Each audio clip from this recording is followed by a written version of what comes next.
Habang abala ang pamilya ng aking dating asawa, sa pag-aalaga sa pinakahihintay nilang tagapagmanang lalaki na isinilang ng kanyang kabit.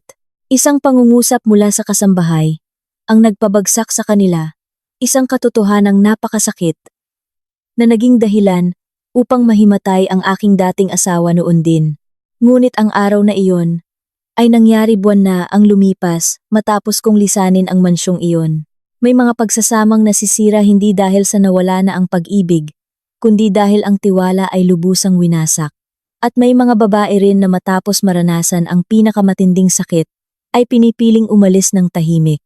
Ang kwento ngayon ay tungkol sa isang babaeng inilaan ang maraming taon para buuin ang kanyang pamilya, ngunit kataksilan at pagmamaliit ang natanggap.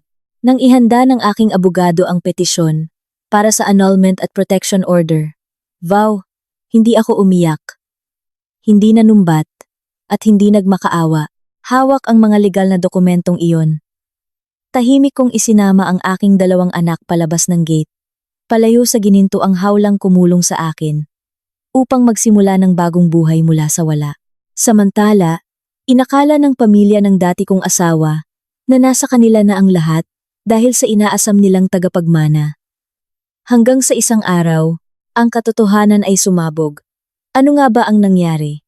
Ating tunghayan. Ang tunog ng pendulum clock sa sala ay tumunog ng 12 beses. Ang malalim na ugong nito ay umalingaw-ngaw sa malawak na bahay. Nagdulot ng bigat sa aking puso. Ilang gabi na akong naghihintay sa kanyang pag-uwi, kahit alam kong ang aking asawang si Luis ay malabong bumalik sa ganitong oras. Ang bahay na ito, na may mga antigong muebles, nagawa sa nara at dilaw na ilaw, ay matagal nang hindi nagbibigay ng pakiramdam, ng init at pagmamahal sa akin. Para itong isang gininto ang hawla, na kumukulong sa kaluluwa ng isang babaeng laging nagsisikap gampanan ang kanyang tungkulin bilang isang mabuting manugang at asawa. Ang biyenan kong si Doña Carmen ay isang makapangyarihan at napakahirap pakisamahang babae. Naniniwala siya na ang isang babae ay dapat maging perpekto sa lahat ng bagay sa bahay, mula sa pinakamaliit na detalye, upang hayaan ang asawa na magtrabaho ng walang abala at hindi dapat magtanong o mag-usisa tungkol sa mga bagay sa labas. Sa bawat hapunan, nakaupo siya sa pinakapangunahing pwesto. Ang kanyang matatalas na mata ay sinusuri ang bawat pagkaing inihanda ko. Kahit kaunting kakulangan sa lasa ng ulam, kung ito man ay masyadong matabang o maalat, ay sapat na dahilan para sermonan niya ako sa kanyang mapanuring tono. Ganito rin ngayong gabi. Sa hapagkainan, tanging kami lamang ng aking 2 anak na babae at siya. Ang aking mga anak, sina Bianca at Bea, ay tahimik na nakaupo, ngunit bakas sa kanilang mga mata ang pag-aalala habang nakikita ang kanilang lolang nakasimangot. Ibinagsak ni Doña Carmen ang kanyang mga kubyerto sa mesa. Ang matinis na tunog ay umalingaw-ngaw sa katahimikan. Tiningnan niya ako ng walang emosyon. Ang kanyang mukha'y bakas na ang katandaan ngunit napanatili pa rin ang talas at nagsalita sa isang tunong-puno ng awtoridad. May business trip na naman si Luis. Ang real estate ay hindi biro. Huwag kang magpapakita ng ganyang mukha na parang hindi mo sinusuportahan ang karera ng asawa mo. Yumuko na lamang ako at marahang sumagot, "Opo, naiintindihan ko. Nais ko lang po sanang magluto ng masustansyang pagkain para sa kanya, dahil mukhang pagod siya nitong mga nakaraang araw." Suminghal si Doña Carmen at bumaling sa kanyang mga apo, ngunit maging ang paraan ng pagtrato niya sa kanila ay may kalkulasyon. Paulit-ulit niyang binabanggit na ang pamilyang Reyes ay nangangailangan ng isang tunay na tagapagmanang lalaki na para bang ang aking 2 anak na babae ay hindi sapat upang masiyahan ang kanyang mga inaasahan para sa isang tagapagmanang lalaki. Tahimik kong iniligpit ang mga plato. Ramdam ang matinding kalungkutan. Ang mga maliliit na hindi pagkakaunawaan araw-araw, mula sa paraan ng pagpapalaki ko sa mga anak, sa pamamahala ng gastusin, hanggang sa aking pananamit, ay nagiging dahilan para punahin ako ni Doña Carmen. Naiintindihan ko na sa kanyang mga mata, hindi ako kailanman naging karapat-dapat bilang manugang ng pamilyang Reyes. Kahit na ako mismo ang tumulong sa pagbuo ng kanilang yaman, mula noong mga araw na wala pa si Luis. Ngunit tiniis ko ang lahat para sa aking mga anak. Para sa pamilyang binuo ko sa loob ng 8 taon. Sinasabi ko sa sarili ko na ang kapayapaan ay isang luho at kailangan kong panatilihin ito sa pamamagitan ng pananahimik. Nang gabing iyon, habang nakikinig sa hangin sa labas, tinanong ko ang sarili ko kung kailan matatapos ang lahat. Ang distansya namin ni Luis ay hindi na lamang pisikal. Ito'y naging isang malalim na bangin sa pagitan naming mag-asawa. Wala nang mga kuwentuhan, wala nang mga yakap, pagkatapos ng isang nakakapagod na araw. Sa halip, mga maiikling tawag sa telepono at mga palusot tungkol sa mga proyekto sa malayo. Ayokong maniwala, ayokong magduda, ngunit ang puso ng isang babae ay laging may kutob na hindi nagkakamali. Ang bigat ng hapunan, ang lamig ng aking biyenan,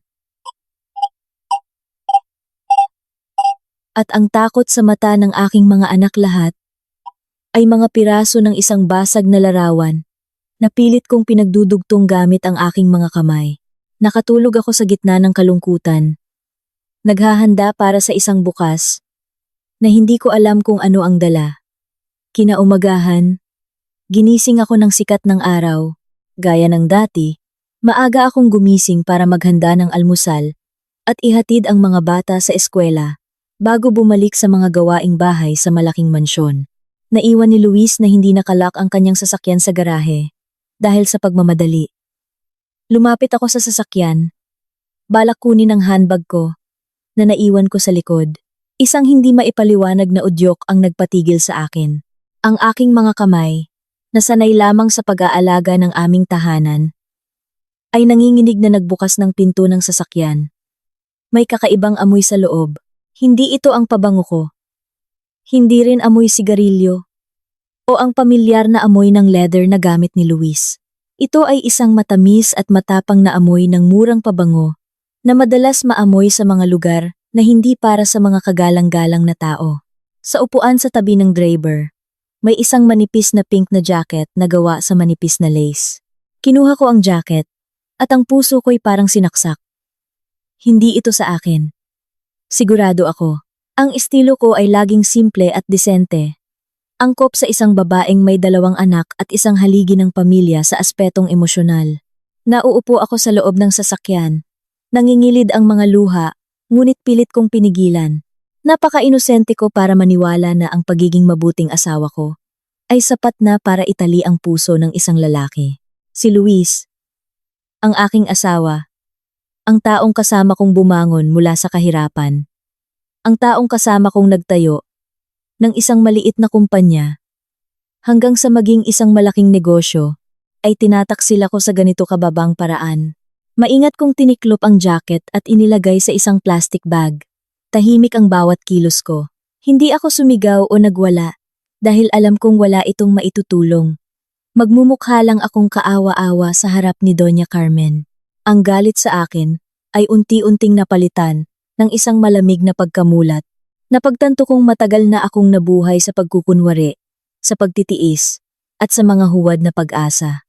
Kung nagbago na ang puso niya, kung pinili niya ang manloko, hindi na ako maaaring maging isang pasibong asawa. Sinimulan kong pagtagpi-tagpiin ang mga pangyayari.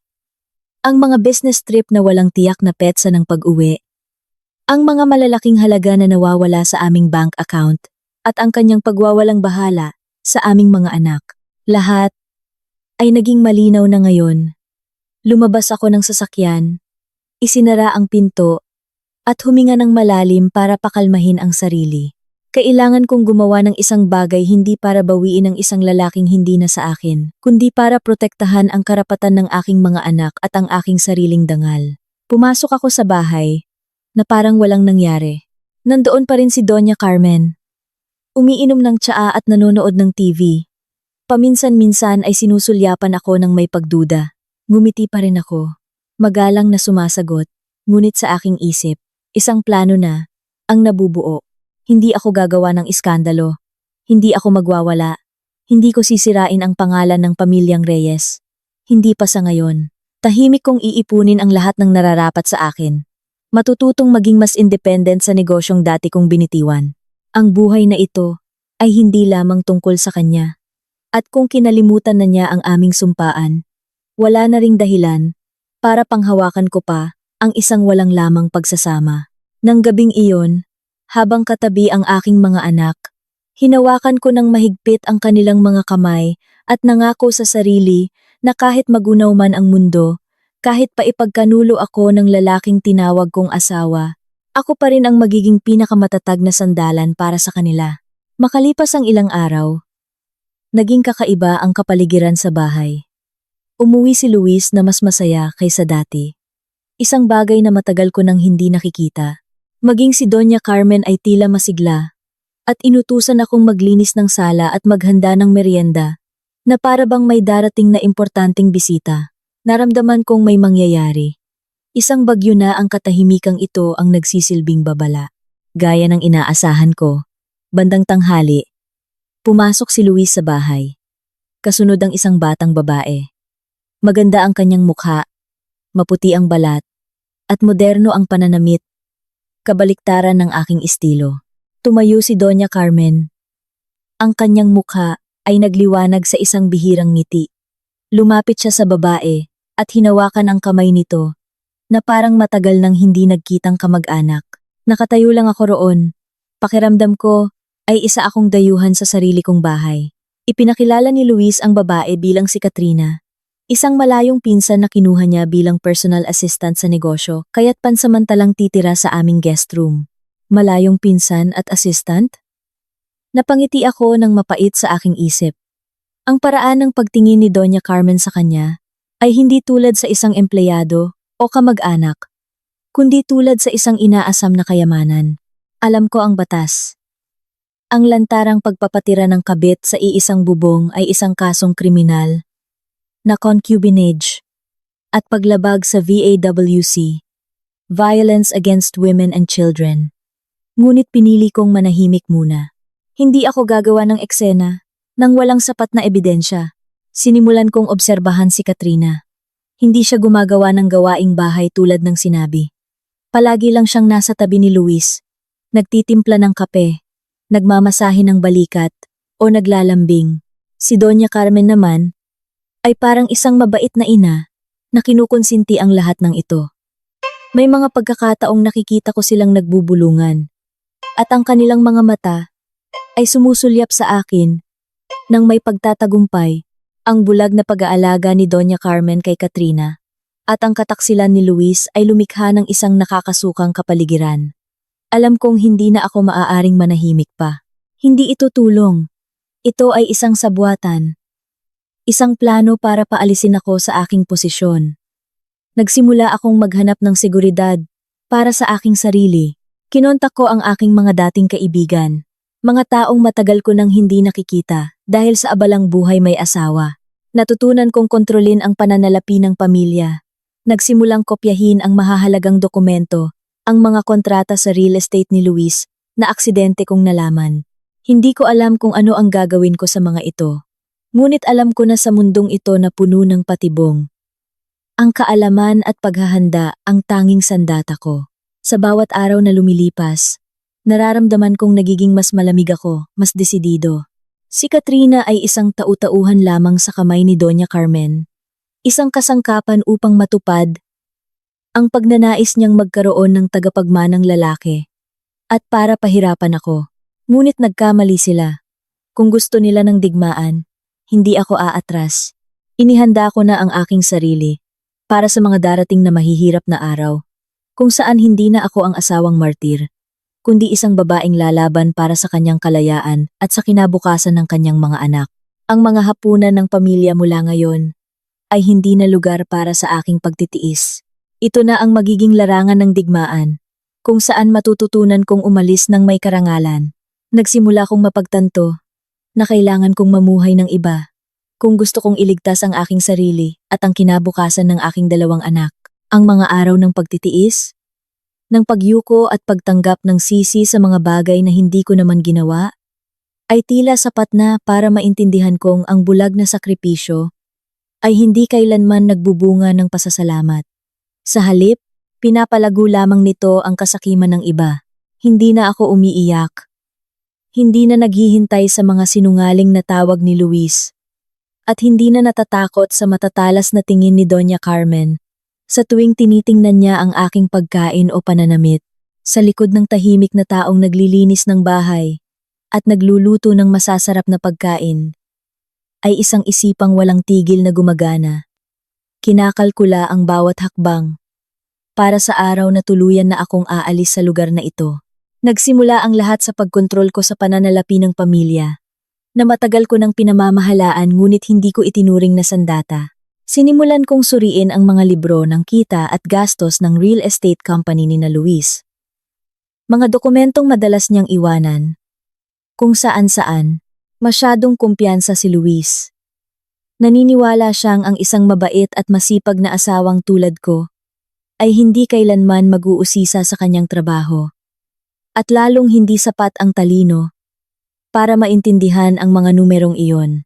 Ginugol ko ang mga gabi.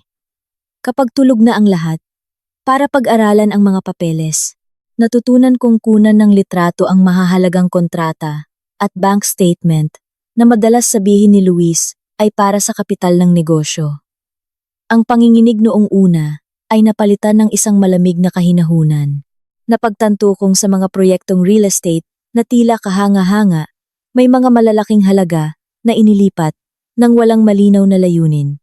At naghihinala akong marami sa mga ito ay napunta sa kanyang sariling bulsa o sa kanyang mga luho. Sinimulan kong ilihis ang pananalapi. Nang may kasanayan, bawat buwan, tinatanggap ko pa rin ang allowance mula kay Luis. Ngunit sinimulan kong bawasan ang mga gastusin. Ang mga mamahaling gamit sa bahay, ang mga magagarbong selebrasyon na gusto ni Doña Carmen, matalino kong binawasan ang mga ito sa pamamagitan ng pagsasabing, kailangan ng pamilyang mag-ipon para sa kinabukasan ng mga bata. Kahit gaano kahigpit si Doña Carmen, hindi niya ako masisisi sa dahilan iyon. Ang sobrang pera ay inililipat ko sa isang hiwalay na savings account sa pangalan ko. Isang account na lihim kong binuksan sa isang bangko, malayo sa aming lugar. Hindi ito malaking halaga, ngunit ito ang aking seguridad para sa malayang hinaharap. Ito ang unang bato na inilagay ko para muling itayo ang aking buhay. Kasabay ng pag-iipon, sinimulan kong muling kumonekta sa aking mga dating kaibigan at kasamahan noong ako ay accountant pa bago ikasal kay Luis. 8 taon na ang lumipas. Ang buhay bilang asawa ng isang mayaman ay naghiwalay sa akin sa mundo sa labas. Ngunit ngayon, kailangan kong bumalik. Nag-message ako kay Ana, ang aking matalik na kaibigan, para kumustahin ang mga bagong kasanayan sa aming propesyon. Nagulat si Ana nang ako ang unang kumontak sa kanya. Masigasig siyang nagbahagi ng mga oportunidad sa trabaho at pinayuhan akong i-update ang aking kaalaman. Ang mga pag-uusap namin, ang mga dokumento tungkol sa batas sa negosyo at pamamahala na ipinadala niya, ay naging mahalagang kaalaman na gumising sa akin mula sa pagkakahimbing sa kusina. Hindi na ako isang babaeng puro pagluluto lang ang alam. Unti-unti kong binabago ang aking sarili. Naghahanda para sa araw na hindi na ako makukulong sa ginintuang hawla na ito. Ang pagkolekta ng mga ebidensya at lihim na paghahanap ng trabaho ay naganap sa isang nakakatakot na katahimikan. Sa tuwing umuwi si Luis, ginagampanan ko pa rin ang papel ng isang mabuting asawa. Ngunit sa likod ng aking kalmadong anyo, ay isang pares ng matang walang tigil sa pag-obserba. Binabantayan ko ang kanyang mga tawag, ang mga text sa kalagitnaan ng gabi, at kung paano niya itinatago ang kanyang pribadong telepono. Napagtanto kong hindi lang sa pag-ibig niya ako niloloko, kundi isinasapanganib din niya ang buong yaman ng pamilya sa mga peligrosong transaksyon. Ito ang lalong nagtulak sa akin, na bilisan ang aking plano. Hindi ko hahayaang mawalan ng lahat ang aking mga anak kapag bumagsak ang lahat. Si Doña Carmen, sa kanyang pagiging mapaghinala, ay paminsan-minsan ding tinitingnan ako ng may pagduda. Minsan, habang naglilinis ako sa opisina ni Luis, bigla siyang pumasok. Mabilis na dumapo ang kanyang mga mata sa mga dokumentong hawak ko. Hindi ako nataranta. Mahinahon kong inayos ang mga ito at sinabing, inaayos ko lang po ang mesa ni Luis para madali niyang makita ang kanyang mga gamit. Suminghal siya at umalis. Ang kanyang boses ay narinig kong nagsasabing, bilang isang manugang, dapat alam mo ang iyong lugar. Huwag kang makialam sa trabaho ng mga lalaki. Yumuko lang ako at sumagot ng opo. Ngunit sa loob-loob ko, ay napangiti ako ng mapait. Hindi niya alam na ang kanilang kapabayaan ang nagbigay sa akin ng pagkakataong gawin ang mga bagay na hindi ko inakalang magagawa ko.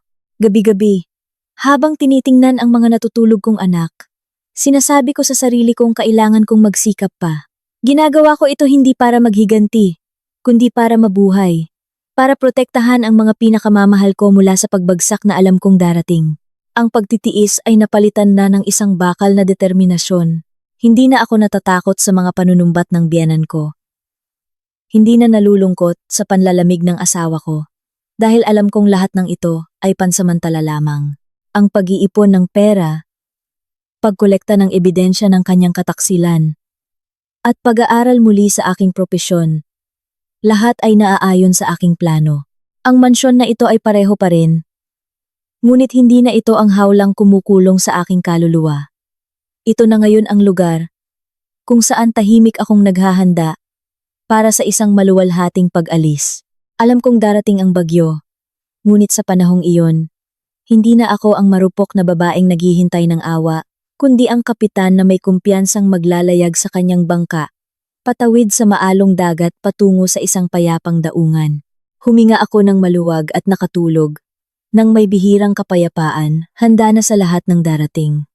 Ang mansyon ng pamilyang Reyes ay mas maganda ang ayos ngayon. Isang party ng pamilya ang idinaos para raw sa anibersaryo ng kumpanya. Ngunit alam kong isa lamang itong dahilan para ipahayag ni Doña Carmen ang posisyon ni Katrina sa bahay na ito sa isang paraan na hindi direkta, ngunit napakasakit, upang tuluyang burahin ang aking presensya. Buong umaga akong abala sa paghahanda kasama ang mga katulong. Pawis na pawis ako, ngunit walang sinumang pumansin. Dumating ang mga bisita, mga kakilala sa mundo ng real estate. Nginitian nila si Luis. Pagkatapos ay sumulyap sa akin, nang may kahulugan, may halong awa at pag-uusisa. Suot ko pa rin ang aking simpleng damit. Nakangiti sa lahat, ngunit ang dumurog sa puso ko ay kung paano ipinakilala ni Luis si Katrina. Hindi bilang kasambahay, kundi bilang isang malayong pinsan na nag-aaral ng negosyo. Ang kasinungalingan ay napakatingkad. Anupat ako'y natigilan. Si Doña Carmen, sa kanyang marangyang kasuotan, ay buong pagmamalaking inakay si Katrina sa buong silid. Ipinakikilala siya sa bawat mahalagang kasosyo. Ang kanyang mga matay kumikinang sa saya. Isang sayang matagal ko nang hindi nakikita. Sina Bianca at Bea ay nasa isang sulok, takot at nalilito. Niyakap ko sila. Ang tanging yaman ko sa mundong ito ng pagkukunwari. Sa hapunan, ang kapaligiran ay nakakabingi. Pinaupo ni Doña Carmen si Katrina sa tabi ni Luis. Habang ako'y itinulak sa dulo ng mesa, walang tigil niyang inilalagay ang pinakamasasarap na pagkain sa plato ni Katrina, habang ako'y tila hangin lamang. Si Luis naman ay abala sa pakikipag-usap sa mga kasosyo. Paminsan-minsan, ay sumusulyap kay Katrina, nang may paghanga isang tingin, na dati para sa akin lamang. Tahimik akong kumain. Mapait ang lasa sa aking bibig. Ang mga taong nagtatawanan sa paligid. Hindi nila alam na sa ilalim ng kinang na ito ay isang pamilyang wasak na wasak na. Doon ko napagtanto na ako'y lubos na nag-iisa sa mismong bahay na ito. Ngunit ang kalungkutang iyon ay hindi nagdulot ng sakit. Bagkus ay isang nakakatakot na pagkamulat. Tumayo ako at nagdahilang pupunta sa kusina. Sa katahimikan ng kusina, huminga ako ng malalim. Ang aking refleksyon sa salamin ay hindi na nagpapakita ng pagtitiis. Sa halip, naroon ang isang bakal na determinasyon. Naintindihan ko na ang party na ito, ang bahay na ito, ay hindi na para sa akin. Nang bumalik ako, paalis na ang mga bisita. Nang isara ko ang pinto, kami na lang apat ang natira. Si Doña Carmen, si Luis, si Katrina, at ako. Malamig na inutusan ako ni Doña Carmen na magligpit. Mahinahon akong sumagot. Opo, magliligpit na po ako. Hindi na ako nasasaktan. Alam kong ito na ang mga huling gawain ko para sa pamilyang ito. Habang nagliligpit, naririnig ko ang tawanan ni na Luis at Katrina sa sala. Hindi ko sila kinamumuhian. Naaawa ako sa kanilang kababawan at pagkabulag. Nagtatayo sila ng isang kastilyong buhangin, gawa sa kasinungalingan at kasakiman, at naniniwala silang ito'y magtatagal. Ngunit ako, na dating tagapagtayo ng kastilyong iyon, ang higit na nakaaalam kung gaano karupok ang pundasyon nito. May plano na ako, may ebidensya na ako, at higit sa lahat, may kalayaan na ako sa aking isipan. Nang gabing iyon, sa tabi ng aking mga natutulog na anak, ipinangako ko sa kanila, patawarin ninyo si Mama kung hinayaan kong masaksihan ninyo ang mga ganitong bagay. Pero pangako, magbabago ang buhay natin mula ngayon. Hindi na ako ang asawang naghihintay ng pagbabago mula sa iba. Ako na ang hahawak sa aking sariling kapalaran. Ang mga kasinungalingan sa party ngayong gabi, ang huling patak na nagpatibay sa aking desisyong umalis. Hindi ako magmamadali. Pipiliin ko ang tamang oras para umalis ng may karangalan. Iiwan ang lahat ng pagkukunwari para magsimula ng isang bagong paglalakbay.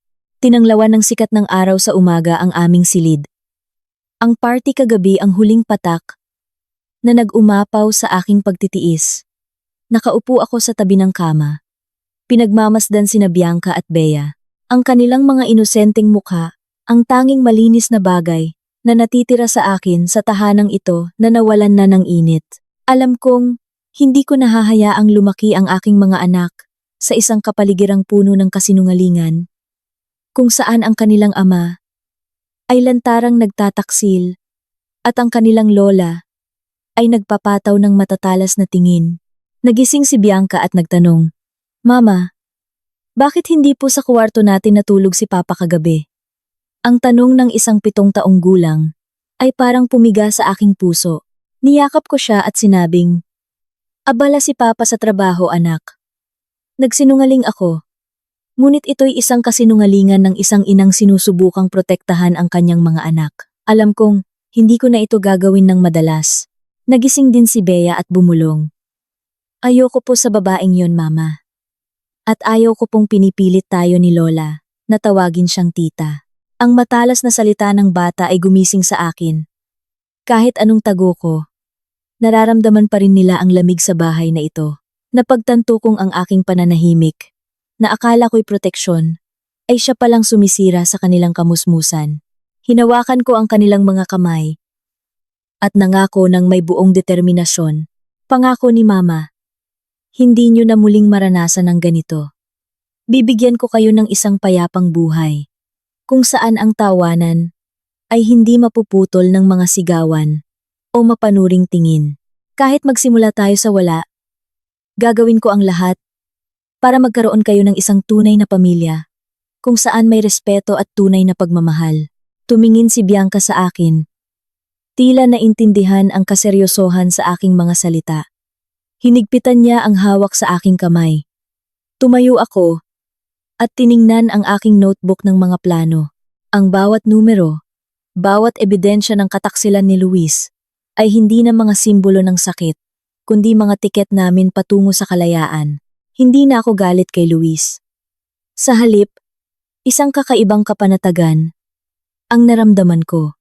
Kapag nagpasya kang bitawan ng isang bagay, ang sakit ay napapalitan ng pagkamulat. Alam kong mahirap ang daang tatahakin ko. Haharapin ko ang galit ni Doña Carmen, ang mga pakana ni Katrina, at marahil ang huling pagsusumamo ni Luis. Ngunit mayroon na akong layunin. Ang mga taon ko bilang manugang ng pamilyang Reyes, ang mga paghihirap at kahihiyan, ay naging mga aral na nagpatatag sa akin. Hindi na ako ang babaeng puro pagluluto ang alam. Ako na ang ina ni Bianca at Bea, ang tanging may karapatang magpasya para sa kanilang kaligayahan. Ngumiti ako sa aking mga anak at sinabing mag-almusal kami sa labas. Isang simpleng almusal na walang puna, walang ikatlong tao, tanging kaming tatlo. Alam kong ito na ang huling paghahanda bago ko gawin ang pinakamalaking hakbang sa aking buhay. Ang pangako sa aking mga anak ay isang sagradong panunumpa. Natutuparin ko anuman ang mangyari. Gumaan ang aking pakiramdam. Ang bagong buhay naming tatlo, kahit hindi pa nagsisimula, ay nakikita ko na ang liwanag sa dulo ng daan. Paninindigan ko ang pangakong ito hanggang sa aking huling hininga upang maipagmalaki ako ng aking mga anak. Pumasok ako sa opisina ng abogado isang umaga. Ito ay isang maliit na opisina sa isang tahimik na eskinita. Malayo sa karangyaan ng mga lugar na pinupuntahan ng pamilya ng aking asawa. Ang kaharap ko ay si Attorney David, isang matandang kaibigan at blockmate ko sa kolehiyo noong kumukuha kami ng accountancy. Bago siya nagpasyang tumuloy sa law school. 8 taon kaming hindi nagkita. Ngunit nang tawagan ko siya, pumayag siyang makipagkita agad. Inilatag ko sa mesa ang mga dokumentong pinaghirapan kong kolektahin. Ang aking mga kamay ay bahagyang nanginginig, hindi dahil sa takot, kundi dahil sa pakiramdam na tinutuldukan ko na ang 8 taon ng aking kabataan na puno ng pighati. Tiningnan ni Attorney David ang mga kopya ng kontrata, mga litrato ng relasyon ni Luis at Katrina. Naging seryoso ang kanyang mukha nang makita ang mga hindi pangkaraniwang pag-withdraw ng pera mula sa aming joint account. Ang mga ebidensyang ito ay sapat na para simulan natin ang isang legal na laban, sabi niya. Ang kanyang mga salita ay parang malamig na tubig na nagpawi sa aking pagkauhaw. Binigyan ako nito ng pag-asa na hindi ganap na nakalimutan ang aking mga sakripisyo kahit man lang sa mata ng batas. Nag-usap kami ng mahigit 2 oras. Ipinakita ko ang mga ebidensya ng kanyang financial fraud at ang lantarang pagpapatira niya kay Katrina sa aming bahay na pasok sa kasong concubinage. Ipinaliwanag ni Attorney David na gagamitin namin itong leverage. Alas, para mabilis na makuha ang buong custody ng mga bata, child support, at maprotektahan ang aking mga assets habang pinoproseso ang aming annulment at temporary protection order. TPO. Pinayuhan niya akong umalis na sa bahay na iyon, sa sandaling maihain ang mga kaso para sa aming kaligtasan. Tinanong din niya ako tungkol sa aking nararamdaman. Ipinagtapat kong wala na akong galit kay Luis. Ang tanging gusto ko ay kapayapaan at magandang kinabukasan para sa aking mga anak. Ikinuwento ko ang aking plano na bumalik sa trabaho at maging independent. Ngumiti siya at sinabing iyon ang pinakamahalagang hakbang para sa isang babae na makabangon mula sa isang pagkasira. Pag-alis ko sa kanyang opisina, gumaan ang aking pakiramdam. Ang ambon sa labas ay tila hinuhugasan ng alikabok ng kalungkutan. Habang naglalakad, naisip kong magiging tulad din ako ng ibang mga babae malayang naglalakad, nang hindi na kailangang yumuko o magtago. Wala nang luhang pumatak, at tuluyan na ring naglaho ang takot ko sa pamilyang iyon. Sa halip na maging biktima, nakatutok na ang aking isip sa pagbuo ng bagong landas patungo sa kalayaan ng aming mag-iina. Pagbalik ko sa mansyon, sinalubong ako ng karaniwang ingay si Doña Carmen, na nagrereklamo sa pagkain, si Luis na tumatawa sa telepono. Ngunit hindi na ako natatakot o napapahiya. Mga ingay na lamang ito sa isang pelikulang alam ko na ang katapusan. Pumasok ako sa kusina, tinanggal ang aking apron, at sinabi sa sarili na paninindigan ko ang diwang ito hanggang sa huli. Alam kong magiging mahirap ang laban, ngunit handa na ako. Ang tulong ni Attorney David at ang tiwala sa sarili, ang aking naging matibay na pananggalang. Ngumiti ako at nagsimulang maghanda ng hapunan. Ngunit sa aking puso, naghahanda na ako para sa isang ibang bukas. Isang bukas kung saan ang halakhak ng aking mga anak ang tanging maririnig sa aming sariling bahay. Ang kalayaan ay hindi na malayo. Nararamdaman ko na ito sa bawat hakbang ko. Handa na ako. At walang makakapigil sa akin. Kinaumagahan, habang tulog pa ang buong bahay, gising na ako. 8 taon na ang lumipas. Isang sapat na panahon para maintindihan kong ang bahay na ito ay hindi kailanman naging akin. Ngayon, nagpasya akong iwan ang lahat. Dala lamang ang aking 2 anak. Tahimik kong inayos ang aming mga gamit. Simpleng damit, ilang libro, at mga paboritong laruan ni na Bianca at Bea. Ang mga mamahaling alahas at damit na regalo ni Luis ay iniwan ko. Ang mga material na bagay na iyon ay mga tanikala na lamang ng isang buhay na ayaw ko nang balikan. Wala akong kinuha na hindi akin. Hindi rin ako nakipag-agawan ng ari-arian. Gusto ko ng isang malinis na pag-alis. Walang gulo. Para sa hinaharap. Maipagmalaki kong umalis ako nang may dignidad. Ginising ko ang aking mga anak at sinabing, pupunta tayo sa isang bagong lugar. Sanay na sila sa lamig ng bahay na ito, kaya't sumunod sila ng walang tanong. Hawak ang kanilang mga kamay. Huli kong sinulyapan ang sala. Ang mga antigong muebles ay tila mga estranghero na ngayon. Hindi ko na tiningnan ang silid ni Doña Carmen o ang opisina ni Luis.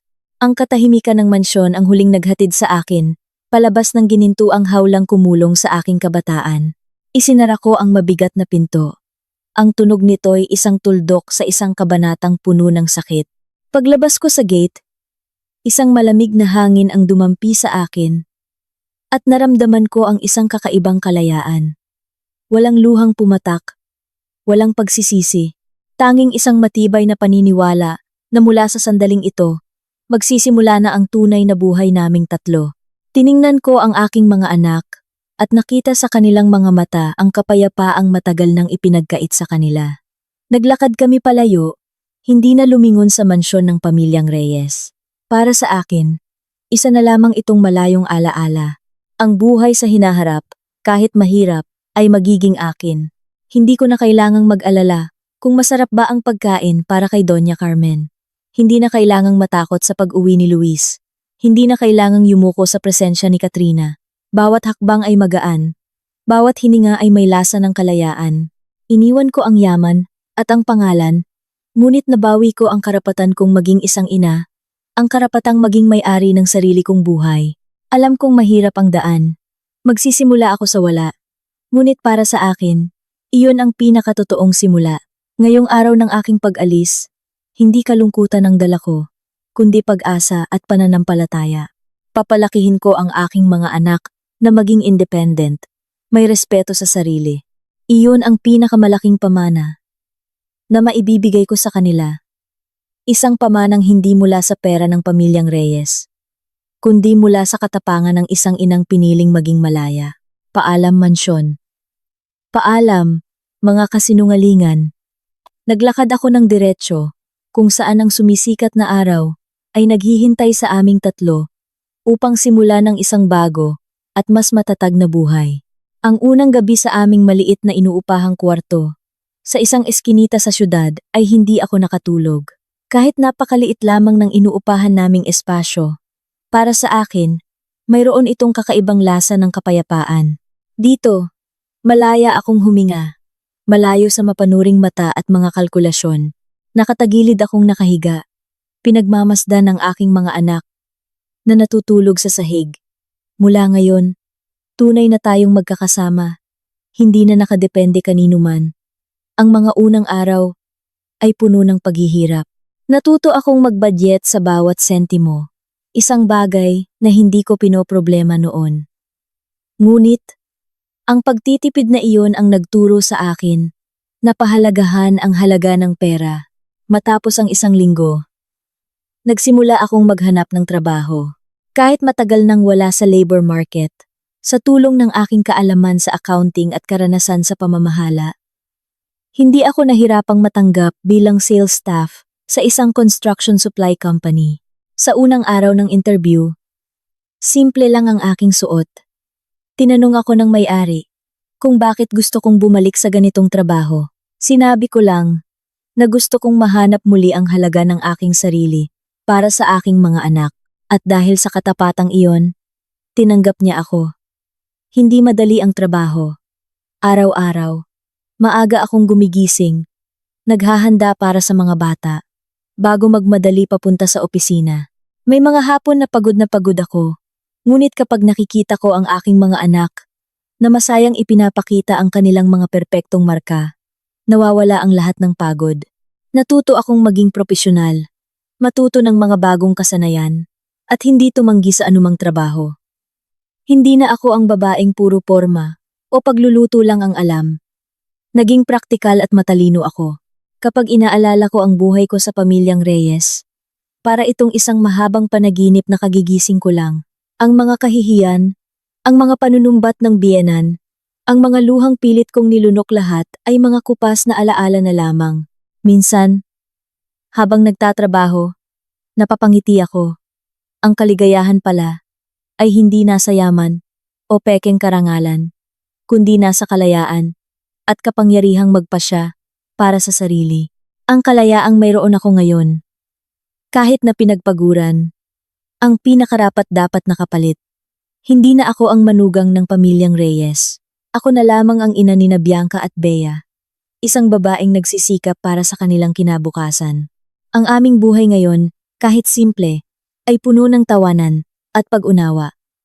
Sina Bianca at Bea ay tila mas naging responsable.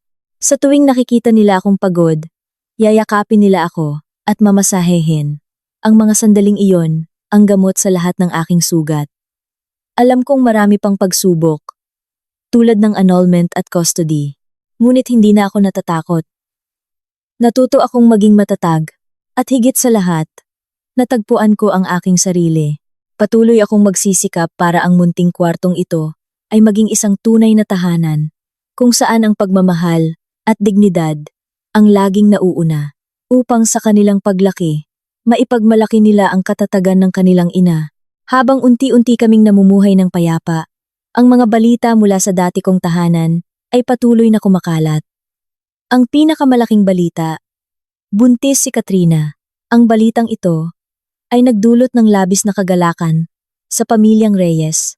Narinig ko mula sa mga dating kakilala na si Doña Carmen ay tila bumata dahil sa pagdating ng pinakahihintay niyang tagapagmanang lalaki. Nag-organisa si Doña Carmen ng isang malaking pagdiriwang. Mas magarbo pa kaysa sa kasal namin ni Luis.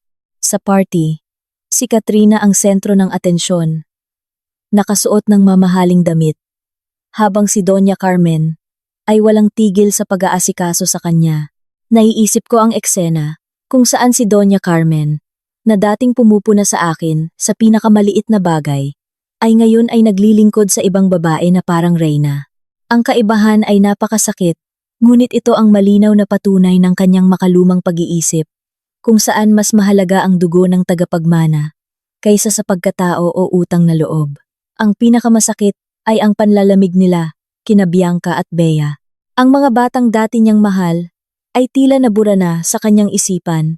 Lahat ng atensyon ay nasa sanggol sa sinapupunan ni Katrina. Narinig kong minsan, tinanong ni Bianca ang kanyang lola tungkol sa sanggol. Ngunit iwinaksi lamang siya nito. Ang kawalang pakialam na iyon ay mas lalong nagpatibay sa aking desisyon na umalis. Hindi ko hahayaang lumaki ang aking mga anak sa isang kapaligiran kung saan ang pagmamahal ay sinusukat at ang kanilang halaga ay minamaliit. Ang kaligayahan ng pamilyang Reyes ay isang huwad na takip lamang. Si Doña Carmen, sa kanyang kagalakan, ay nakalimutan na ang kanyang bulag.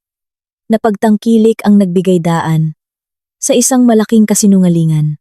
Si Luis ay nadala na rin sa agos ng pagmamataas. Ngunit hindi nila alam na ang kanilang pagdiriwang ay naglalayo sa kanila sa tunay na kahulugan ng pamilya. Nakaupo ako sa aking maliit na kwarto, nakikinig sa ulan, at nakakaramdam ng malaking ginhawa. Ang buhay ko ngayon, kahit walang mga party, ay puno ng tunay na pagmamahal. Gabi-gabi, nagsasalo kami sa simpleng hapunan. Nagkukuwentuhan tungkol sa eskwela. Hindi ko na kailangang mag-alala na may aagaw sa pwesto ng aking mga anak. Hayaan na natin silang magsaya sa kanilang kaligayahan. Dahil alam kong bawat simula na puno ng kasinungalingan ay may masakit na katapusan. Hindi ako nagdarasal ng masama para sa kanila. Ang tanging hiling ko ay lumaki ng payapa ang aking mga anak, malayo sa gulo ng nakaraan, at maintindihan na ang tunay na pag-ibig ay hindi nabibili ng pera o karangalan. Sa halip, naaawa ako kay Doña Carmen at Luis. Ipinagpalit nila ang mga tunay na nagmamahal sa kanila para sa kasakiman. Ang mansyon na iyon, kahit puno ng tawanan, ay hindi na magkakaroon ng init ng isang tunay na tahanan. Pinili kong umalis. At iyon ang pinakamalaking regalo na naibigay ko sa aking sarili at sa aking mga anak.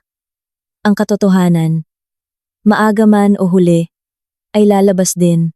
Ngunit sa panahong iyon, kami ng aking mga anak ay nasa isang ligtas at payapang lugar na. Sa mansyon ng pamilyang Reyes, sa kabila ng ingay at pagdiriwang, may isang pares ng matandang mata na tahimik na nagmamasid sa lahat si Manang Lita. Ang kasambahay na halos buong buhay na naglingkod sa pamilya. Hindi tulad ng mga bagong katulong, kilala ni Manang Lita ang bawat isa sa bahay. Mula pa noong unang araw ni Katrina, may naramdaman na siyang kakaiba. Nang isilang ang sanggol, hindi na pangiti si Manang Lita tulad ng iba. Sa halip, lalo siyang naging tahimik. Ang kanyang mga mata ay madalas na nakatitig sa mukha ng bagong silang. Isang hapon, habang nag-aayos siya sa silid ng sanggol, pumasok si Katrina at pinagalitan siya dahil sa maling paglalagay ng lampin. Ang matatalas na salita ni Katrina ay kabaliktaran ng kanyang karaniwang maamong anyo. Yumuko lamang si Manang Lita. Ngunit habang papalayo si Katrina, tiningnan niya ito ng may pagtataka. Inalagaan ni Manang Lita si Luis mula pagkabata. Kabisado niya ang bawat linya sa mukha ng pamilyang Reyes. Ngunit ang sanggol sa kuna ay ibang-iba. Ang mga mata nito, ang hugis ng mukha, ay walang anumang pagkakahawig sa sino man sa pamilya. Ang pagdududang ito ay lumaki sa puso ni Manang Lita. Naalala niya sina Bianca at Bea. Kahit mga bata pa, may mga bahid sila ng mukha ni Luis. Ngunit ang sanggol na ito ay parang isang estranghero. Sinimulan niyang masusing pagmasdan si Katrina ang paraan ng pag-aalaga nito sa sanggol. Ang pagtatago nito tuwing may lumalapit at ang mga lihim na text nito sa gabi. Ang maliliit na pahiwatig na ito ay unti-unting nabuo sa isipan ni Manang Lita bilang isang malaking palaisipan.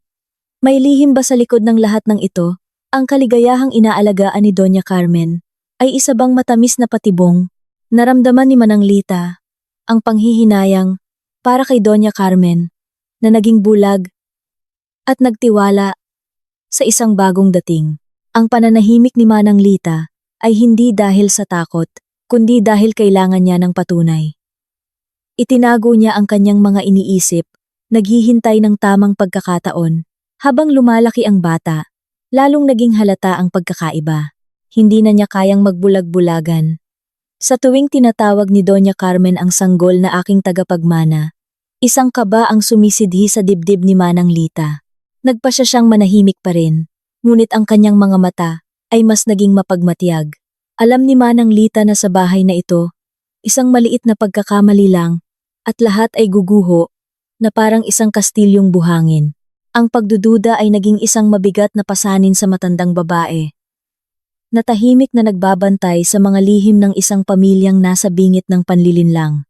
Naghihintay lamang siya ng isang pangyayari na maglalantad sa lahat upang maibalik ang hustisya sa mga karapat-dapat. Isang hapon, habang si Doña Carmen ay masayang pinagmamasdan ang kanyang tagapagmana, lumapit si Manang Lita para palitan ang lampin ng sanggol. Hinaplos niya ang noo ng bata at biglang nasabi ng mahina. Kakaiba naman. Bakit parang walang kahit anong pagkakahawig ang batang ito kay Sir Luis o kay Doña Carmen noong bata pa sila? Kahit ang tenga ay hindi magkatulad. Para siyang isang dayuhan sa bahay na ito. Ang mga salitang iyon, kahit na isang simpleng obserbasyon lang, ay parang kulog na tumama sa pandinig ni Doña Carmen.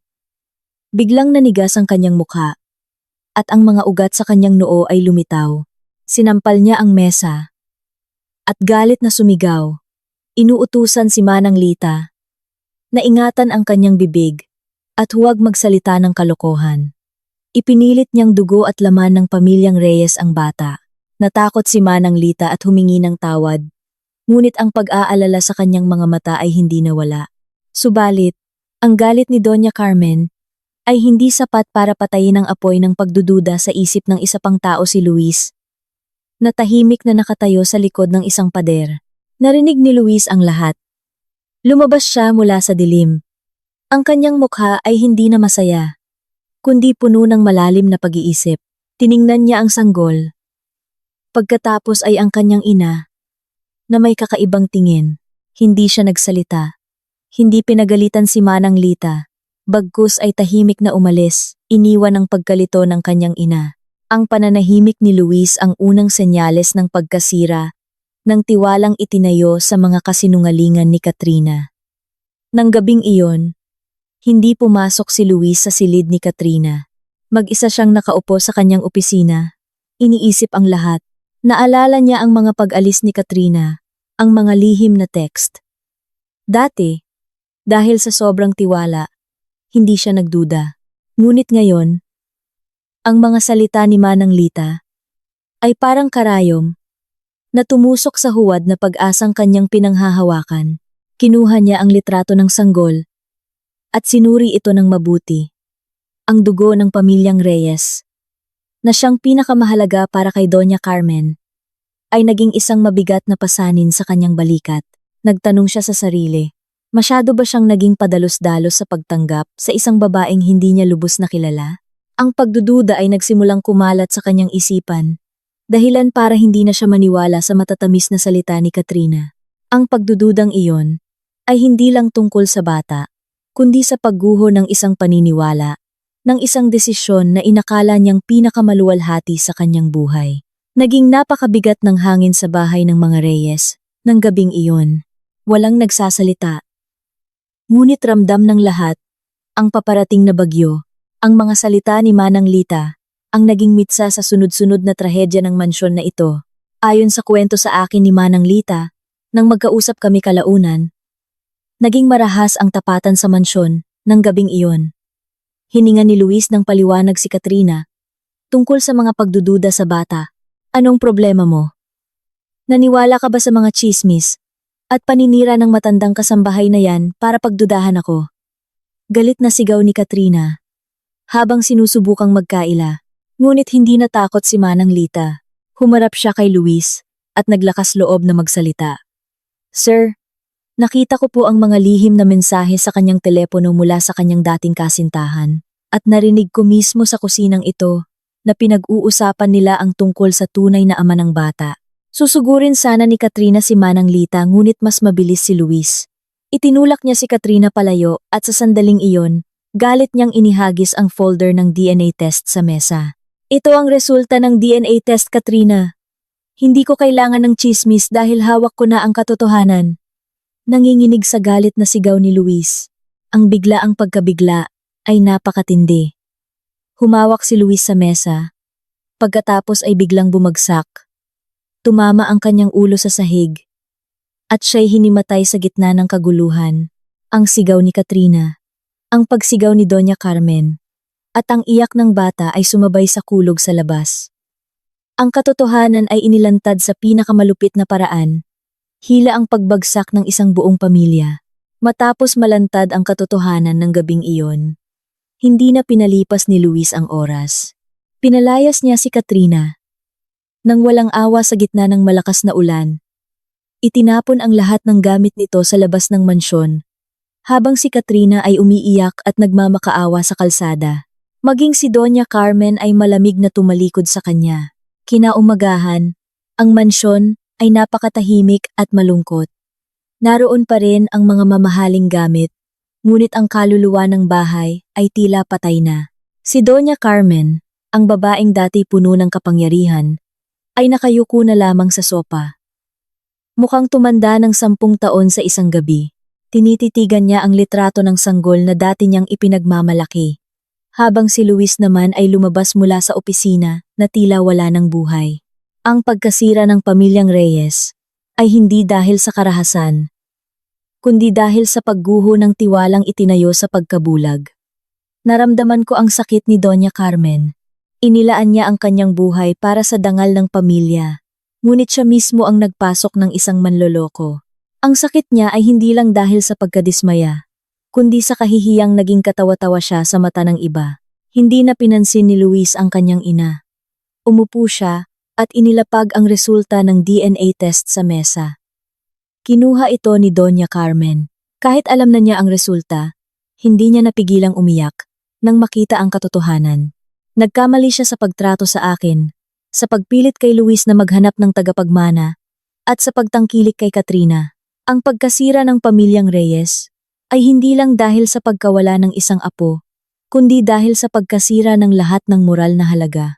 Mabilis na kumalat ang balita tungkol sa iskandalo ng pamilyang Reyes. Ang mga kasosyo sa negosyo ay biglang nanlamig. Sa real estate, ang personal na reputasyon, ang pinakamahalagang yaman, ang isang lalaking hindi kayang panatilihin ang kanyang pamilya at nasangkot sa ganitong iskandalo ay senyales ng kawalan ng integridad. Hindi ako nagulat. Ang pagiging kampante at maluho ni Luis ang nagpabagsak sa kanya. Ang isyu sa sanggol ay huling patak lamang na naglantad sa kanyang kahinaan. Araw-araw, hinahabol si Luis ng mga bangko at kontraktor. Sinubukan niyang umutang. Isinangla ang mga ari-arian na pinaghirapan naming itayo, ngunit wala nang tumulong sa kanya. Ang mga proyekto ay natigil. Ang mga empleyado ay nag-alisan. Nakita ko ang mga litrato ng abandonadong opisina ng kanyang kumpanya. Hindi ako masaya. Nalungkot ako para sa negosyong minsan kong pinagsumikapan. Si Doña Carmen ay wala na ring magawa. Ang pagbagsak ng kumpanya ay pagbagsak din ng kanyang huling tiwala sa anak. Napanood na lamang niya ang unti-unting pagkawala ng kanilang yaman, ang pagdating ng mga taga-bangko para kumpiskahin ang kanilang mga gamit. Narinig kong madalas na umiiyak si Doña Carmen, hindi dahil sa pera, kundi dahil sa napakamahal na halaga ng kanilang mga pagkakamali. Naging malinaw sa akin kung gaano kahalaga ang integridad sa isang pamilya. Maswerte akong nakaalis ng maaga. Ang trabaho ko ngayon ay simple. Ngunit ang bawat sentimong kinikita ko ay malinis. Nagbibigay ng kapayapaan sa aming tatlo. Paminsan-minsan, kapag nakikita ko ang mga karatula na for sale sa dati naming mga opisina, bumibigat ang aking dibdib. Ngunit alam kong ang nakaraan ay dapat nang iwan. Tiyak na nagsisisi na si Luis ngayon, hindi dahil sa pera, kundi dahil sa pagkawala ng isang asawa at kasosyong tapat. Ang pagbagsak ng kumpanya ay simula pa lamang ng kanilang mga pagsubok. Ipinangako ko sa sarili kong hindi na ako babalik. Ang kasalukuyan at hinaharap ang mahalaga. Ang nakaraan ay isang malaking aral na lamang. Ang yaman ay maaaring mawala. Ngunit ang dignidad at kapayapaan ng isip ay hindi kung hindi mo ito isusuko. Isang hapon, habang abala ako sa trabaho, sinabi ng receptionist na may naghahanap sa akin. Nagulat ako. Pagbaba ko, nakita ko ang isang lalaking mukhang pagod at malungkot, nakasandal sa isang lumang sasakyan. Si Luis pala. Mukha siyang tumanda ng 10 taon. Paano mo nalaman ang lugar na ito? Tanong ko. Tumingin siya sa akin. Ang kanyang mga matay hindi na mayabang, kundi puno ng pagsusumamo. Sinabi niyang nahirapan siyang hanapin ako. Niyaya ko siya sa isang kalapit na coffee shop. Doon, nagsimula siyang humingi ng tawad. Ikinuwento niya ang panloloko ni Katrina, ang pagkabulag ng kanyang ina, at ang pagbagsak ng kumpanya. Sinabi niyang sa gitna ng kadiliman, doon niya napagtanto kung sino ang tunay na nagmamahal sa kanya. Hinawakan niya ang aking kamay, at nagmakaawang bumalik na kami sa dati. Ang kanyang mga salita ay matatamis. Ngunit ang puso ko ay matagal nang nanlamig. Dahan-dahan kong inalis ang aking kamay. Tiningnan ko siya ng diretso. At sinabing, huli na ang lahat. Luis, ang pagkasira ay hindi lang dahil sa bata, kundi dahil sa tiwalang winasak mo sa loob ng maraming taon. Hindi kita kinamumuhian. Natagpuan ko na ang isang payapang buhay, kung saan ako'y nirerespeto. At hindi ko ipagpapalit ang kalayaang iyon, para bumalik sa isang ginintuang hawlang puno ng kasinungalingan. Napayuko si Luis. Ang kanyang mga hikbi ay umalingaw-ngaw sa coffee shop. Hindi niya inakalang ang dating sunod-sunurang asawa ay magiging ganito katatag. Sinisi niya ako sa aking pagbabago. Ngunit hindi niya naintindihan na ang pagbabagong iyon ay bunga ng kanyang mga pananakit. Ang pagpapatawad ay isang regalo. Ngunit para lamang sa mga marunong magpahalaga. Bago ako umalis, tiningnan ko siya sa huling pagkakataon. Ayusin mo ang iyong sarili, Luis. Tumayo ka mula sa iyong mga pagkakamali. Hindi ako nagpaalam. Dahil alam kong wala nang dahilan para magkita pa kami. Paglabas ko ng coffee shop, Gumaan ang aking pakiramdam. Ang tulay patungo sa nakaraan ay opisyal nang naputol. Naglakad ako pauwi sa aming maliit na apartment, kung saan naghihintay ang aking mga anak. Iyon ang tunay na kaligayahan. Isang kaligayahang hindi nangangailangan ng permiso o awa mula kaninuman. Pagkatapos ng pag-uusap na iyon, akala ko'y tapos na ang lahat. Ngunit hindi naging madali para kay Luis na tanggapin ang aking pagtanggi. Ang kapayapaan ng aming buhay ay nagsimulang magulo dahil sa kanyang walang tigil na mga tawag, text, at maging mga sulat kamay.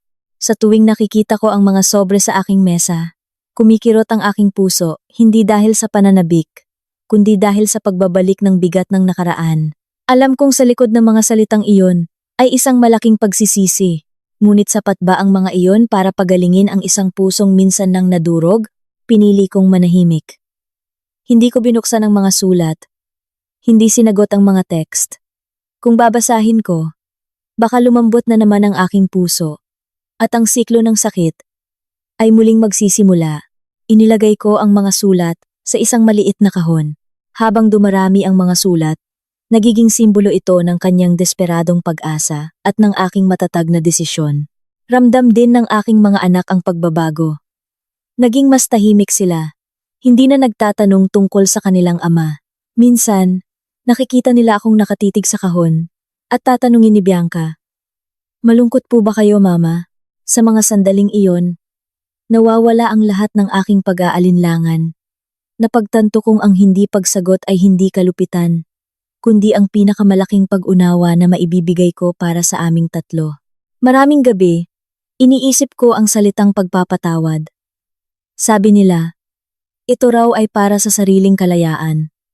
Pinatawad ko na si Luis, si Doña Carmen, at ang aking sarili. Ngunit pinili kong magpatawad mula sa malayo. Hindi ko kailangang harapin ang kanilang mga pagsisisi. Sapat nang mamuhay sila, nang maayos, at ako'y payapang nag-aalaga sa aking mga anak. Nagpatuloy ako sa aking trabaho. Bawat tagumpay ay isang patunay na kaya kong tumayo sa sarili kong mga paa. Ang mga sulat na walang sagot ay nanatili sa kahon. Isang alaala ng aking paglago. Araw-araw, mas gumaan ang aking pakiramdam. Ang buhay ng isang babae, sa huli, ay nangangailangan lamang ng simpleng kapayapaan. At natagpuan ko na iyon, hindi sa pagbabalik ng isang lalaki, kundi sa katatagan ng aking sariling kaluluwa.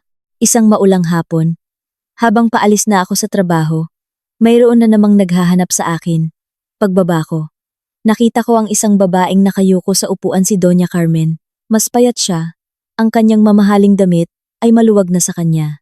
Ang kanyang buhok ay may mga puti na, at ang mukha niya ay puno ng pagod at kahihiyan. Hindi na siya ang makapangyarihang babae noon, kundi isang matandang inang nagdurusa sa kanyang mga pagkakamali. Nang makita niya ako, bahagya siyang nanginig. Lumapit ako at magalang na bumati. Ang dati kong paggalang ay napalitan na ng habag. Tumingin siya sa akin. Ang kanyang mga mata ay hindi na matalas, kundi puno ng pagsusumamo. Nagsalita siya. Ang kanyang boses ay paos at putol-putol. Sinabi niyang kailangan niya akong makausap. Dinala ko siya sa isang maliit na kainan. Sinabi niya ang dahilan ng kanyang pagpunta. Tungkol sa dangal ng pamilyang Reyes, na ngayon ay pinagtatawanan.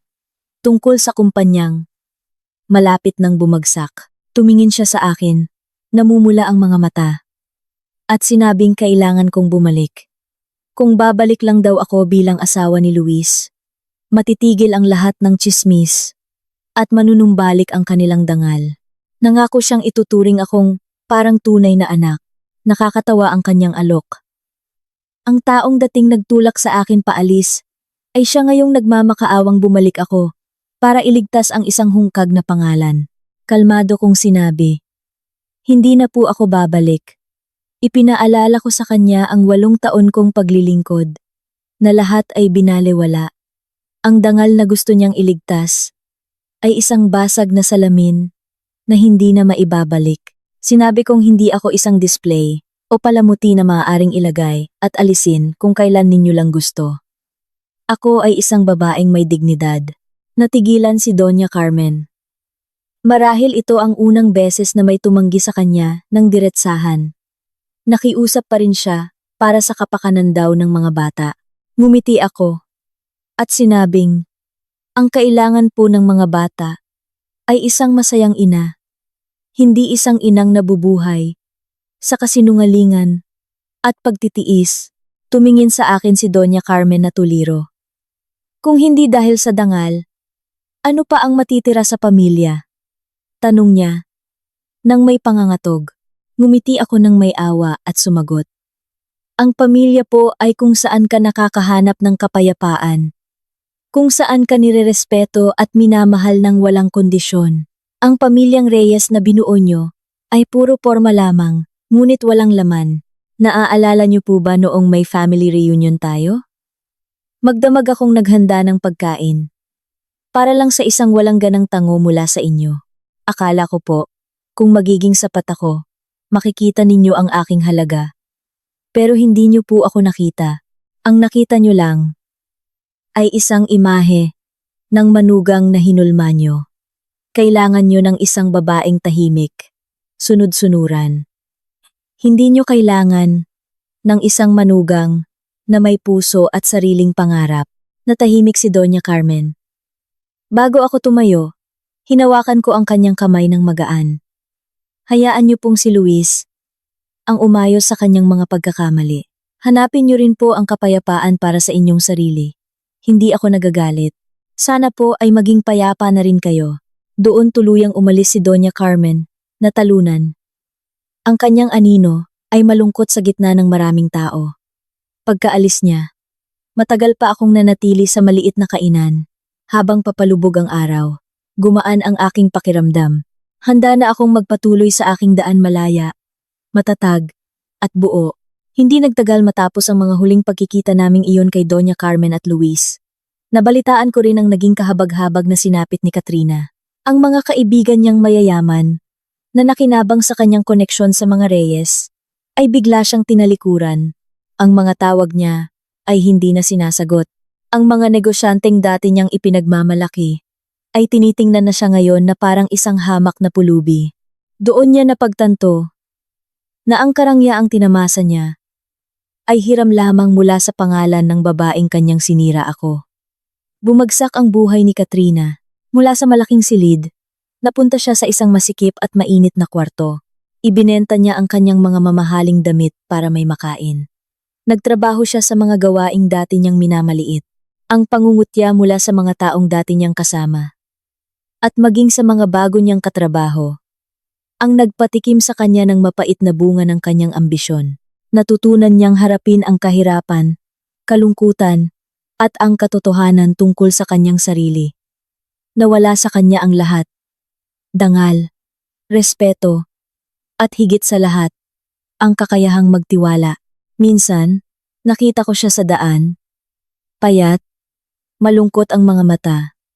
Hindi ako huminto o nangutya. Ang buhay ay patas. Ang parusang dinaranas niya ay hindi galing sa iba, kundi resulta ng sarili niyang mga maling gawain. Ika nga, kung ano ang itinanim, siya ang aanihin. Ang mga babaeng gumagamit ng panlilinlang para makuha ang kaligayahan ng iba ay madalas nagtatapos sa kahihiyan dahil nakalimutan nilang ang pinakamatatag na bagay sa mundo ay hindi pera o kapangyarihan, kundi ang dignidad at pagkatao. Nagpatuloy ako sa paglalakad. Panatag. Dahil alam kong si Katrina ay hindi na isang banta. Siya ay isa na lamang malayong tao. Isang buhay na aral. Tungkol sa huwad na karangyaan. Nang hawakan ko ang desisyon ng aking promosyon bilang sales manager, isang malalim na kapanatagan ang naramdaman ko. Ito ay hindi lamang pagkilala sa aking pagsisikap, kundi isang tanda na tunay na akong nakatayo sa sarili kong mga paa. Ang mga gabing walang tulog, ang mga masasakit na salita mula sa mga kliyente lahat, ay naging bahagi ng aking paglago. Tumingin ako sa salamin at nakita ang isang babaeng may tiwala sa sarili, malayo sa sunod-sunurang manugang ng pamilyang Reyes noon. Ang aking tagumpay ay hindi mula sa yaman, kundi mula sa kalayaan ng isip. Napatunayan kong hindi kailangan ng isang babae na sumandal sa pangalan ng sinuman Sa pamamagitan ng determinasyon, kaya niyang bumuo ng sarili niyang tagumpay. Nagdiwang kaming tatlo sa isang simpleng restaurant. Habang pinagmamasdan ko ang aking mga anak, isang malaking kaligayahan ang bumalot sa akin. Ang mga peklat ng nakaraan ay unti-unting naghihilom, napapalitan ng sagradong pagmamahalan ng isang ina at mga anak. Hindi ko na kailangang mag-alala na maimpluwensyahan sila ng mga maling kaisipan. Dito, sa aming munting tahanan, ang kanilang tawanan ang aking pinakamalaking yaman. Natanto kong bawat babae ay isang bulaklak. Ngunit hindi lahat ay mamumukadkad kung hindi mailalagay sa tamang kapaligiran. Ako mismo ang pumili ng aking kapaligiran. Ang tagumpay ng isang independent na babae ay ang kakayahang bitawan ang mga bagay na hindi na para sa kanya. Pagkatapos kumain, naglakad-lakad kami sa parke.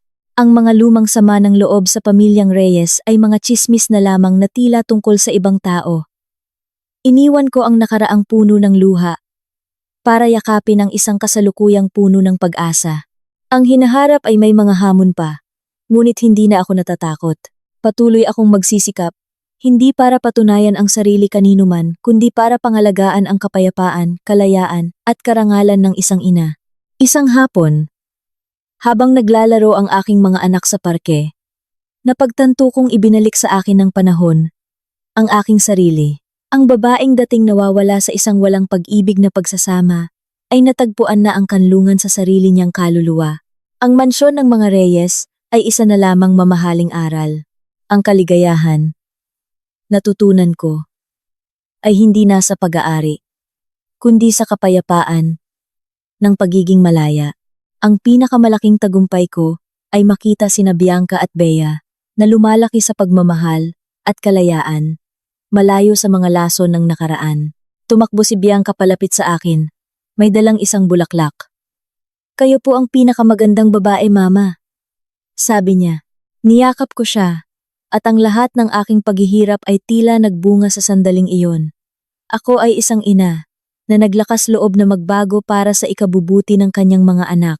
Nais kong sabihin sa ibang mga babae na huwag nilang ikulong ang kanilang sarili sa isang ginintuang hawla dahil sa takot.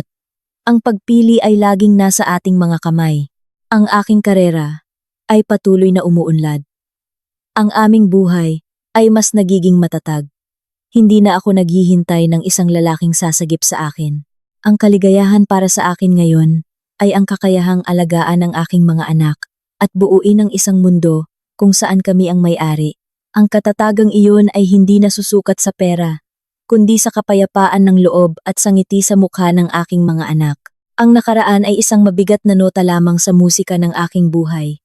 Isang notang kailangan para bigyang diin ang ganda ng mga himig na tinatamasa ko ngayon. Magpapatuloy ako sa pamumuhay, sa pagmamahal, at sa pagiging isang babaeng ipinagmamalaki ko. Isang babaeng masaya, independent, at laging naniniwala sa kabutihan. Sa pamamagitan ng aking pagsisikap at ipon mula sa pagiging sales manager, nagpasya akong oras na para tuparin ang aking pinakapangarap, ang tuluyang lumayo at magsimula sa ibang bansa, kung saan walang nakakakilala sa amin. Ilang taon ang lumipas nang hawakan ko ang Certificate of Finality mula sa korte na formal na nag-aapruba sa aming annulment. Tuluyan nang naputol ang lahat ng legal na ugnayan ko sa pamilyang Reyes. Hindi ako lumingon, kahit isang saglit. Sa naiya, ang sikat ng araw ay tila liwanag na gumagabay sa akin sa isang bagong paglalakbay. Hawak ko ang mga tiket patungong Paris, isang tiket para sa bagong buhay naming tatlo. 6 na buwan ang lumipas sa Paris. Nakatayo ako sa balkonahe ng aming maliit na apartment, tanaw ang ilog Seine. Sa tulong ng aking naipon at mga dating koneksyon, nagtayo ako ng isang online business ng handmade pottery. Mabilis itong nakilala dahil sa pagiging kakaiba nito. Dumating ang guro ni na Bianca at Bea. Ang aking mga anak ay matatas ng mag-Pranses, puno ng kumpiyansa. Ang kanilang tiwala sa sarili, ang aking pinakamalaking tagumpay. Hindi na ako ang asawang sunod-sunuran. Isa na akong negosyante, isang independent na ina, at isang babaeng nirerespeto. Paminsan-minsan, Nakakatanggap ako ng balita mula sa Pilipinas. Si Luis ay hindi na matagumpay. Ang kanyang kumpanya ay tuluyan ng bumagsak. Si Doña Carmen ay nalubog sa depresyon, mag-isa sa kanilang mansyon, na kinumpis ka na ng bangko. At si Katrina, ang nagplano ng lahat, ay nagbabayad na sa kanyang mga kasalanan sa pamamagitan ng isang mahirap na buhay. Isinara ko ang aking laptop. Wala na akong galit. Tinuruan nila ako ng isang mahalagang aral. Huwag hayaang sinuman ang magtakda ng iyong halaga. Ngumiti ako. Ang buhay na ito ay akin. At ako ang sumulat ng sarili kong masayang wakas hindi dahil sa awa o pag-asa sa iba, kundi dahil sa sarili kong mga kamay. At sa dangal ng isang babaeng muling nabuhay mula sa abo ng kataksilan. Ang kuwentong ito ay nag-iiwan ng malalim na pagninilay. Ang pinakamahalagang aral ay hindi ang paglalantad sa katotohanan, kundi ang katatagan ng babae na umalis sa isang relasyong wala ng respeto. Ang pag-alis niya ay hindi isang biglaang desisyon, kundi bunga ng matagal na pagtitiis. Ang pananahimik kung minsan ay hindi kahinaan, kundi pag-ayaw ng mag-aksaya ng panahon sa mga walang saysay na paliwanag. Ipinapaalala rin nito na ang kataksilan ay hindi kailanman nagbubunga ng tunay na kaligayahan. Kapag ang kasakiman at pagmamataas ang inuna, kaysa sa pamilya, maaaring mawala ang pinakamahalagang bagay. Ang pinakamasakit ay ang pagpapahalaga sa mga panlabas na anyo kaysa sa tunay na pagmamahal at respeto. Sa huli, ang katotohanan ay laging lalabas at ang pinakamalaking parusa ay madalas na nagmumula sa sarili nating mga maling desisyon. Sana, matapos ang kuwentong ito, mas pahalagahan natin ang mga taong nasa ating tabi, ingatan ang tiwala, at huwag ipagpalit ang tunay na kaligayahan para sa mga huwad na bagay. Salamat sa inyong pakikinig.